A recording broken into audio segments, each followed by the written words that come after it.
جی یہ بتائیے یہ شب رات جو مناتے ہیں اسلام میں اس کا کیا مرتبہ ہے, کیوں منایا جاتا ہے؟ الحمدللہ رب العالمین والصلاة والسلام علی سید المرسلین.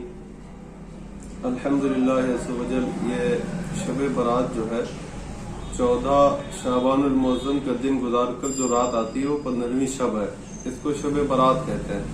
شب برات کی بڑی اہمیت ہے. اس کے متعلق تو احادیث مبارکہ میں بڑے فضائل ہیں. اس میں ایک بہت بڑا جو تحفہ ہے امت مسلمہ کے لیے وہ یہ ہے کہ پروردگار عز و جل اسی رات میں یعنی شب برات میں کن کن لوگوں کو مدینہ منورہ کی حاضری ہونا ہے, حج کی سعادت کس کو ملنا ہے, اس کے نام اسی شب میں لکھے جاتے ہیں. اور کس کس کو اس دنیا سے جانا ہے, کس کی موت آئے گی, یہ بھی اسی رات میں ہی ان کے کاغذ نکالے جاتے ہیں. مطلب ان کی جو فہرست تیار کی جاتی ہے وہ اسی رات میں ہوتے ہیں. اور ایک بہت بڑا کرم یہ ہے پروردگار عز و جل کا کہ اللہ کی رحمت صبح صادق تک ندا کرتی ہے, پکارتی ہے, اے میرے بندو, ہے کوئی روزی چاہنے والا جس کو روزی دوں, ہے کوئی مغفرت چاہنے والا جس کی مغفرت کروں, ہے کوئی اولاد کا طلبگار جس کو اولاد عطا کروں. یہاں تک کہ صبح صادق تک پروردگار عز و جل کی رحمت یہ ندا کرتی ہے. اب سوچئے کہ ادھر ہم اپنے پروردگار عز و جل کو پکارتے ہیں, اس سے مدد مانگتے ہیں اور دعا کرتے ہیں, اور آنے والی رات جو ہے شب برات, اس میں رب عز و جل کی رحمت خود پکارتی ہے بندوں کو, ہے کوئی طلب کرنے والا, ہے کوئی مغفرت چاہنے والا.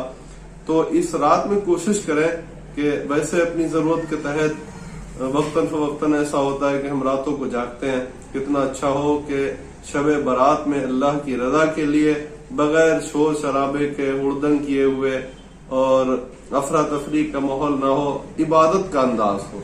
چونکہ یہ رات بڑی نازک اور بڑی محترم رات ہے. اس رات میں جاگیں, عبادت کریں. الحمدللہ مدنی مرکز دعوت اسلامی کا جو ہے تو اس میں اللہ کی رحمت سے ہر سال عبادت و ریاضت کا سلسلہ صبح صادق تک رہتا ہے, اور اللہ نے چاہا زندگی نے وفا کیا تو پھر آنے والی شب برات میں اللہ نے چاہا تو 1 سے 1:30 بجے کے بیچ میں انشاءاللہ شب برات صلاۃ التسبیح انشاءاللہ ادا کی جائے گی. تو اس میں کوشش کیجئے, انشاءاللہ شرکت کیجئے, نماز بھی ادا کیجئے. اور اس وقت آپ کو ایک بات اور عرض کرتے چلیں, ہو سکتا ہے کسی کے ذہن میں بات یہ ہو کہ ہولی کا رنگ اور شب برات ایک ساتھ ہے. تو یہ بات یاد رکھیے کہ شب برات جو ہے وہ جمعہ کا دن گزار کر جو رات آئے گی وہ سنیچر کی شب ہوگی. تو شب برات وہ ہے, اور ہولی جو ہے نا وہ رنگ ہو چکے گا, اس کے بعد جو رات آئے گی وہ رات ہوگی. تو یہ اس میں مغالطے میں نہ رہیں کہ جیسے پچھلی سال ہوا تو اسی انداز میں, اب کی ایک دن کا فرق ہے. تو صلاۃ التسبیح کی جو نماز پڑھی جاتی ہے وہ زندگی میں کتنی بار پڑھنا چاہیے؟ اس میں تو روایتوں میں آتا ہے کہ کوشش یہ کریں کہ کم از کم روزانہ 1 بار پڑھ لیں. اگر 1 بار بھی نہ پڑھ سکے تو ہفتے میں 1 بار پڑھ لیں, ہفتے میں 1 بار بھی نہ پڑھ سکے تو مہینے میں 1 بار پڑھ لیں, سال میں 1 بار پڑھ لیں, ورنہ کم از کم زندگی میں تو 1 بار ضرور پڑھ لینا چاہیے. جو لوگ شب برات میں رات کو نکلتے ہیں, بائک سے 3 سواری 2 لوگ بیٹھ کر کے ہڑدنگ کرتے ہیں, ان کے لیے کچھ کہنا چاہتے ہیں؟